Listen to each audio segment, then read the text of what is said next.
છો વિદ્યાર્થી મિત્રો? ફરીથી ડીએસએસમાં જે ક્વેશ્ચન 1ના પેપર ક્વેશ્ચન 1 માટે સોલ્યુશનના જે વિડીયોઝ લઈ આવ્યા હતા એવા જ video DRCS design of reinforce concrete structure માટે આપણે કોશિશ કરી છે. આ વખતે ઓનલાઈન એક્ઝામ છે, પણ આ જે ક્વેશ્ચન 1 છે એ તમને ઓનલાઈન એક્ઝામમાં મદદરૂપ થઈ શકે, કારણ કે જે ઓબ્જેક્ટિવ ટાઈપના ક્વેશ્ચન્સ છે એમાં કયા પ્રકારના ક્વેશ્ચન પૂછાય તો કઈ રીતે તમારે ઓબ્જેક્ટિવમાંથી આન્સર સિલેક્ટ કરવો એ પણ તમારે અગત્યનું છે. તો એ વસ્તુની હેલ્પ માટે જે ક્વેશ્ચન 1માં 14 માર્કના જે પ્રશ્નો છે એને અમે અહીંયા આવરી લીધેલા છે. હું ડૉક્ટર જે.બી. ઓઝા અને મારી સાથે Shri SM Kondhiya sir, lecturer, government polytechnic રાજકોટથી એપ્લાઇડ મિકેનિક્સ ડિપાર્ટમેન્ટ વતી આ વિડીયો તમારી સમક્ષ પ્રસ્તુત કરીએ છીએ. તો આશા છે કે તમને આ વિડીયો ગમશે અને તમને હેલ્પફુલ થશે. તો જે 14 માર્કના જે પ્રશ્નો છે એ 10 પ્રશ્નોમાંથી તમારે 7ના જવાબ આપવાના હોય છે. તો એ 10 પ્રશ્નોના જવાબ અહીંયા આપણે ડિસ્કસ કરીએ છીએ. તો જે પહેલો પ્રશ્ન છે એ લિમિટ સ્ટેટની વ્યાખ્યા આપો અને લિમિટ સ્ટેટના પ્રકાર લખો. તો આ વસ્તુ છે તમારે કોડની અંદર સીધી આપેલી વસ્તુ જ છે. તો કોડમાં તમને લિમિટ સ્ટેટની વ્યાખ્યા આપેલી છે. IS 456 પેજ નંબર 67 ઉપર 35.1 નંબરના ક્લોઝમાં the acceptable limit for the safety and serviceability requirements before failure occurs is called a limit state. તમારે આ વસ્તુ લિમિટ સ્ટેટની વ્યાખ્યામાં લખવાનું થાય. હવે ઓનલાઈન જે ટેસ્ટ છે એમાં તમને અલગ અલગ વ્યાખ્યા આપેલી હોય, એમાંથી સાચી વ્યાખ્યા તમારે સિલેક્ટ કરવાની હોય. તો એ વસ્તુ તમને અહીંયાથી ખબર હોય તો તમે ચેક કરી અને સાચી વ્યાખ્યા સામે ટીક કરી શકો. બીજું તમને એવું પૂછેલું છે કે લિમિટ સ્ટેટના પ્રકાર કેટલા? તો લિમિટ સ્ટેટના પ્રકારમાં મેઇન 2 પ્રકાર છે, લિમિટ સ્ટેટ ઓફ કોલેપ્સ અને લિમિટ સ્ટેટ ઓફ સર્વિસિબિલિટી. તો આ પણ તમારે એ પ્રમાણે તમને ઓપ્શનમાં પૂછી શકાય ઓબ્જેક્ટિવ ટાઈપમાં. તો કોલેપ્સ અને સર્વિસિબિલિટી એ 2 મેઇન લિમિટ સ્ટેટ્સ છે, અને એમાં જે ક્રાઇટેરિયાઝ કવર થાય છે એ ફ્લેક્ઝર, કોમ્પ્રેશન, શિયર અને ટોર્શન આ કોલેપ્સના ક્રાઇટેરિયા છે. અને deflection, cracking, vibration, fire resistance, durability આ બધા જે છે એ સર્વિસિબિલિટીના ક્રાઇટેરિયા છે. તો આટલો જવાબ આની અંદર આ પ્રશ્ન 1નો થાય. બીજો ક્વેશ્ચન છે give reasons for using partial safety factor for load. Load માટે પાર્શિયલ સેફ્ટી ફેક્ટર શું કામ આપણે ઉપયોગ કરીએ છીએ? તો એના માટેના ઘણા બધા રીઝન્સ છે. તો અહીંયા આપણે એ બધા રીઝન લખેલા છે. Partial safety factors for load is applied due to following reasons. એમાં પહેલું રીઝન છે એરર ઇન લોડ એસેસમેન્ટ. ઘણી વખત લોડ એસેસમેન્ટમાં નાની મોટી એરર રહેતી હોય તો એ એરરને કારણે થોડો ઘણો પણ લોડ વધે તો એ લોડ આપણને નુકસાન ન કરે એટલા માટે આપણે પાર્શિયલ સેફ્ટી ફેક્ટર યુઝ કરીએ છીએ. Possible overloading. ઘણીવાર આપણે જે સ્ટ્રક્ચર છે અમુક લોડ માટે બનાવેલું હોય અને ત્યાં થોડોક લોડ વધારે આવી જાય, ઓવરલોડ થઈ જાય, તો એ ઓવરલોડને પણ આપણું સ્ટ્રક્ચર ખમી શકે એટલા માટે પાર્શિયલ સેફ્ટી ફેક્ટરથી આપણે લોડ વધારીએ છીએ. Load combinations. ઘણીવાર dead load, live load, wind load કે dead load, live load, earthquake load આવી રીતના જે કોમ્બિનેશન થતા હોય એ કોમ્બિનેશનમાં પણ ક્યારેક આ વસ્તુનો ઉપયોગ થાય તો એ વખતે પાર્શિયલ સેફ્ટી ફેક્ટર તમારે યુઝ કરવો જરૂરી છે. રિપીટેડ લોડિંગ થતું હોય, ઘણી જગ્યાએ લોડ છે વારંવાર લોડ અનલોડ થતો હોય, એટલે કે લોડ લાગે ફરીથી લોડ રિમૂવ થાય. તો આવી પરિસ્થિતિની અંદર જ્યારે પાર્શિયલ સેફ્ટી ફેક્ટર યુઝ કર્યો હોય તો એ આપણને લોડને વધઘટ થવામાં જ્યારે પણ આવું સ્ટ્રક્ચર હોય તો એમાં સેફ્ટી પ્રિકોશન આપે છે. Modification in load. લોડની અંદર તમારે સુધારો કરવાનો થાય. અમુક સ્ટ્રક્ચરમાં લોડને કારણે, સ્ટ્રક્ચરની ડિઝાઇનને કારણે લોડ વધી ગયો તો એ વખતે જો પાર્શિયલ સેફ્ટી ફેક્ટર યુઝ કર્યો હોય તો આપણે કોઈ પ્રોબ્લેમ ન થાય. તો આવા 5 રીઝન છે કે જે રીઝન તમારા આનો જવાબ છે. હવે ઓનલાઈન માટે તમને આમાંથી અલગ અલગ ઓબ્જેક્ટિવમાં મેઇન એક કારણ આપેલું હોય, બાકીના ખોટા કારણ આપેલા હોય તો તમારે સાચું કારણ ટીક કરવાનું થાય. ક્વેશ્ચન 3 છે એક્સયુમેક્સ બાય ડી રેશિયો શું છે? તો એક્સયુમેક્સ બાય ડી રેશિયો આપણે કોડની અંદર આપેલો છે પેજ નંબર 70 ઉપર. અલગ અલગ સ્ટીલ ગ્રેડ માટે એક્સયુમેક્સ બાય ડીની વેલ્યુ મળે છે કે જેના ઉપરથી કોઈપણ સ્ટ્રક્ચર બેલેન્સ છે કે અંડર રેઇનફોર્સ છે કે ઓવર રેઇનફોર્સ છે એ આપણે જાણી શકીએ. તો અહીંયા એક્સયુમેક્સ બાય ડીની 3 અલગ અલગ ગ્રેડ માટેની વેલ્યુ તમારે આ રીતે લખવાની થાય. કોડ ઉપરાંત SP16માં પણ આ વેલ્યુ આપેલી છે. તો SP16ના ટેબલ બીમાં પેજ નંબર 9 ઉપર પણ એક્સયુમેક્સ બાય ડીની વેલ્યુ તમને જોવા મળશે. તમે કોઈ પણ વેલ્યુ એ લખી શકો. બરાબર, તમે આઈધર રેફરન્સ આનો પણ આપી શકો, આનો પણ આપી શકો, પણ ઓનલાઈનમાં તમારે આના પ્રશ્નો ટીક કરવાના થાય. તો એક વેલ્યુ આપી હોય કે FY 250 માટેનો એક્સયુમેક્સ બાય ડીનો રેશિયો કેટલો છે, તો એમાં તમને જે ઓપ્શન આપ્યા હોય એમાં તમારે 0.53નો ઓપ્શન સિલેક્ટ કરવાનો થાય. પણ આ જે અહીંયા આપણે ચર્ચા કરી એ વસ્તુ જો તમને ખ્યાલ હોય તો એ તમે જવાબ આસાનીથી લખી શકો. કોલમમાં ઓછામાં ઓછી ઉત્કેન્દ્રિતાનું સૂત્ર લખો.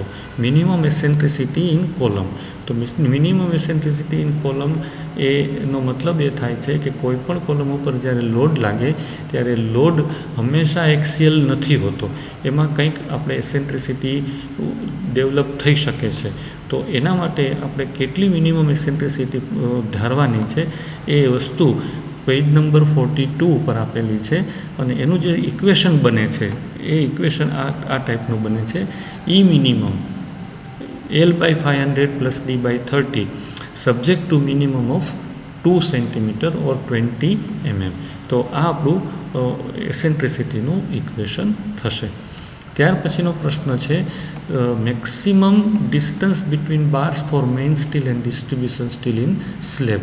તો સ્લેબની અંદર જે સળિયા યુઝ કરીએ છીએ એનું હોરિઝોન્ટલ ડિસ્ટન્સ કેટલું છે? તો maximum distance between bars in tension ISના કોડ નંબર પેજ નંબર 46 ઉપર 26.3.3માં આપેલું છે. મેઇન રેઇન્ફોર્સમેન્ટ માટે જે મેક્સિમમ ડિસ્ટન્સનો ક્રાઇટેરિયા છે 3D અથવા 300 mm અને ડિસ્ટ્રીબ્યુશન સ્ટીલનો ક્રાઇટેરિયા છે 5D અથવા તો 450 mm. આ બેમાંથી જે વેલ્યુ ઓછી હોય એ વેલ્યુને આપણે ધ્યાનમાં રાખવી પડે. આનાથી વધારે ડિસ્ટન્સ રાખવાનું નથી. ફિગરમાં તમને આ વસ્તુ વિઝ્યુઅલાઇઝ થઈ શકશે. જુઓ. ત્યાર પછીનો છઠ્ઠો પ્રશ્ન છે ચોરસ કોલમમાં ઓછામાં ઓછા કેટલા સળિયા અને ઓછામાં ઓછો વ્યાસ કેટલો? તો જે ચોરસ કોલમ છે એ ચોરસ કોલમ કે રેક્ટેન્ગ્યુલર કોલમ, લંબચોરસ કોલમ, બંનેની અંદર એક સરખી રીતે તમારે મિનિમમ રેઇન્ફોર્સમેન્ટ પ્રોવાઈડ કરવાના હોય છે. અને કોલમ માટેનો જે ક્રાઇટેરિયા કોડમાં આપેલો છે 26.5.3 ઉપર કે જેની અંદર સ્ટીલ કઈ રીતે યુઝ કરવું એ બધી જ વિગતો આપેલી છે. એમાં C પોઈન્ટમાં લખેલું છે the minimum number of longitudinal bars provided in a column shall be 4 in rectangular column and 6 in circular column. તો તમારે આ કોડનો ક્લોઝ તમે બતાવી અને આ રીતે લખી શકો. જે ફિગર બતાવેલી છે એમાં તમને વધારે ખ્યાલ આવશે કે 4 કઈ રીતે અને 6 કઈ રીતે પ્રોવાઈડ કરવાના થાય. IS 456ના પેજ નંબર 49 ઉપર આ જવાબ આપેલો છે. ઓછામાં ઓછો વ્યાસ કેટલો? તો હવે એનો પણ તમને એ જ ક્લોઝની અંદર D પોઈન્ટમાં આપેલું છે the bar shall not be less than 12 mm in diameter. 12 mmથી નાનો સળિયો કોલમ માટે ઉપયોગમાં લેવાનો નથી. સાતમો પ્રશ્ન છે સ્લેબમાં ડિસ્ટ્રીબ્યુશન સ્ટીલના કાર્યો જણાવો.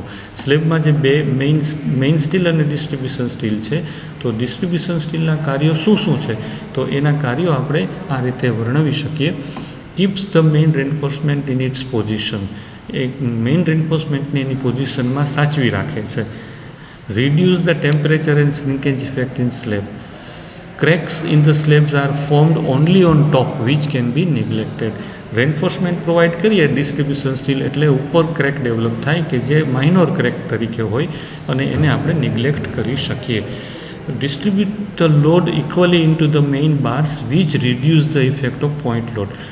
ડિસ્ટ્રીબ્યુશન જે સ્ટીલનું લોડનું થાય એ UDL તરીકે થશે અને પોઈન્ટ લોડની ઇફેક્ટ એમાં ઓછી થઈ જશે. આ વસ્તુ આપણને જોવા મળશે ડિસ્ટ્રીબ્યુશન સ્ટીલને કારણે. આઠમો પ્રશ્ન છે ડેવલપમેન્ટ લેન્થ શોધવાની છે 16 mm ડાયામીટરનો સળિયો Fe250 ગ્રેડનું સ્ટીલ. હવે અહીંયા અંગ્રેજીની અંદર કોમ્પ્રેશન લખેલું છે અને ગુજરાતીમાં ખેંચાણ એટલે કે ટેન્શન લખેલું છે. તો ખરેખર પ્રશ્નનો આપણે કયો મિનિંગ કાઢવો, તો ખાસ જે ઇંગ્લિશ વર્ઝન હોય એને આપણે ઓથેન્ટિક ગણીએ છીએ. તો અહીંયા ઇંગ્લિશ વર્ઝનમાં કોમ્પ્રેશન છે માટે આપણે આ ડેવલપમેન્ટ લેન્થ છે કોમ્પ્રેશન માટે જ ગણશું. તો બે મેથડથી ડેવલપમેન્ટ લેન્થ શોધી શકાય. એક IS મેથડ છે કે જે પેજ નંબર 42 પર એક ઇક્વેશન આપેલું છે. એ ઇક્વેશન છે LD = 5 σs/4 tau BT. તો આ બધી જ વેલ્યુ આપણે આપણા રેફરન્સ પ્રમાણે આપણને આપેલા ડેટા પ્રમાણે ગણીએ અને પછી એની કિંમત મૂકીએ તો આપણને LD મળશે કે જેને ડેવલપમેન્ટ લેન્થ કહેવાય. તો અહીંયા જે LDની કિંમત મળે છે, diameter 16 mm, Fe250, concrete grade M25. Concrete grade M25 માટે આપણને ટાઉ BDની વેલ્યુ મળે છે 1.4. કોમ્પ્રેશનમાં સ્ટીલનો યુઝ થાય છે એટલા માટે 25% વધારે વેલ્યુ કરવાની છે, એટલે આપણે એને 1.25થી ગુણી તો આપણને જે ટાઉ BD મળ્યો એ 1.75 મળે છે. અને સિગ્મા એસની જે વેલ્યુ છે 0.87 FY, તો Fe250 હોવાને કારણે સિગ્મા એસ 217.5 MPa આવશે. હવે આ બધી જ કિંમત LD સૂત્રમાં મૂકીએ તો LD મળશે 497.14 mm. તો આ આપણો પહેલી મેથડ પ્રમાણેનો જવાબ થયો. બીજી મેથડ શું છે? બહુ સહેલી મેથડ છે બીજી. Development length from given table in SP16. SP16માં તૈયાર ટેબલ આપેલું છે 64 નંબરના ટેબલ ઉપર. તો આ 64 નંબરનું જે ટેબલ છે એમાં તમને ડેવલપમેન્ટ લેન્થ આપેલું છે એ Fe250 માટે છે. 65 નંબરનું ટેબલ છે Fe415 માટેનું છે. એક સાઈડ ટેન્શન છે, બીજી સાઈડ કોમ્પ્રેશન બાર છે. તો અહીંયા તમને કોમ્પ્રેશન બાર માટેની વેલ્યુ પૂછેલી છે. તો કોમ્પ્રેશન બાર માટેની જે વેલ્યુ થાય છે 16 mmના સળિયા માટે M25 ગ્રેડ સ્ટીલ માટે 49.7. તો 49.7 સેન્ટીમીટર છે, એને mmમાં કન્વર્ટ કરો તો 497 mm જવાબ થાય. તો ડાયરેક્ટલી તમે SP16 ઉપરથી પણ ડેવલપમેન્ટ લેન્થ શોધી શકો.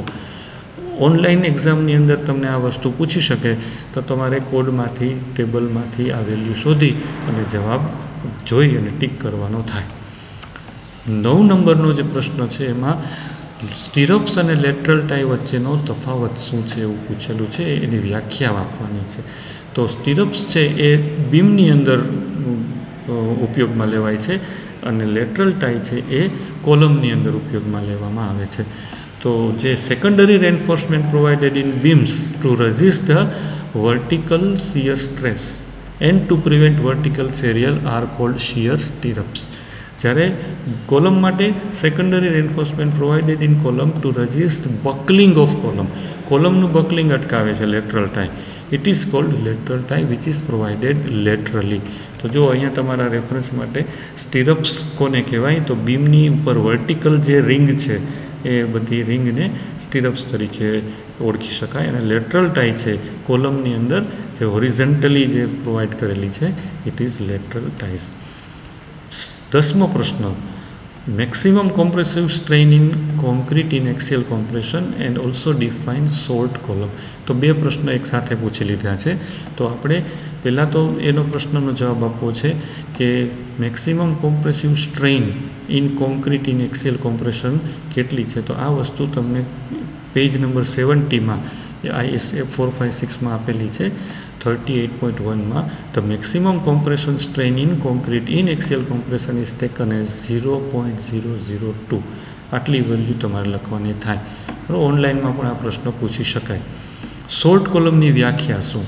તો સોલ્ટ કોલમની વ્યાખ્યામાં if column LE/D is less than or equal to 12 or LE/B is less than or equal to 12, then column is called salt column.